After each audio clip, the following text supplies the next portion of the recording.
Chris Watkin back again at the Fine & Country 2022 conference. I'm joined by the lovely Ed, who is a Fine & Country associate in Wiltshire. Ed, thanks for joining me today. No problems. Ed, you joined the Fine & Country network as an associate.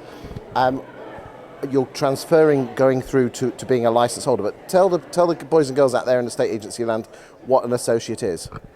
So essentially you're granted a licence to operate in a certain patch, but given a lot of support from Fine & Country in terms of sort of back office functions, in terms of overheads you may have like Rightmove and Zoopla and various sort of tech. So it really gives you an opportunity to sort of start out running your own business, but without having to make such a cliff edge leap that you might do coming from an employed role.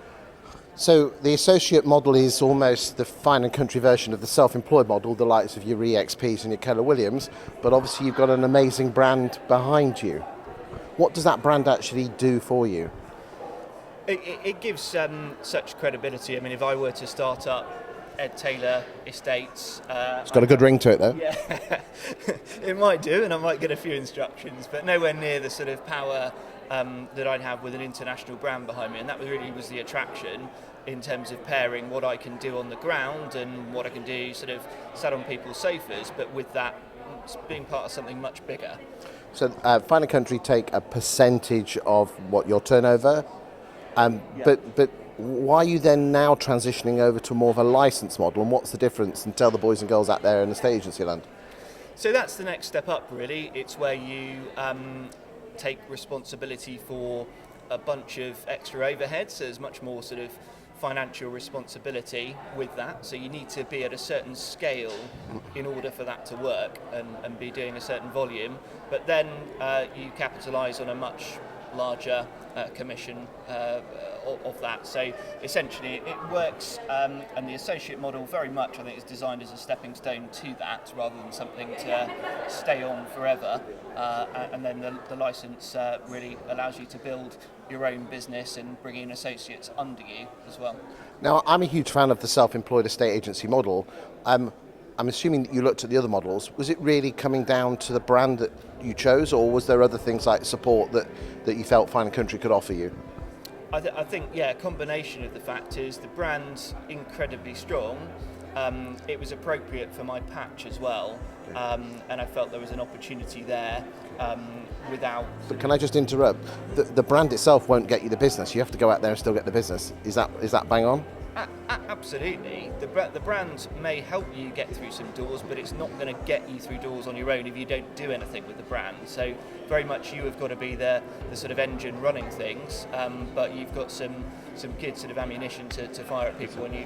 And I know I interrupted. Talk about the support and the guidance you get from Fine & Country, on your journey of being a self-employed estate agent. Yeah, so there's wonderful stuff. I mean, we have lots of sort of meetings, both in person in Park Lane and also on Zoom. We've got a wonderful team, and it's really good, the support network, in terms of speaking to other people doing a similar role to you in different areas of the country, the challenges they face, how they overcome them, what tools they're using, and there is a whole suite of things available through the Members Hub at Fine & Country that really allow you to do so much.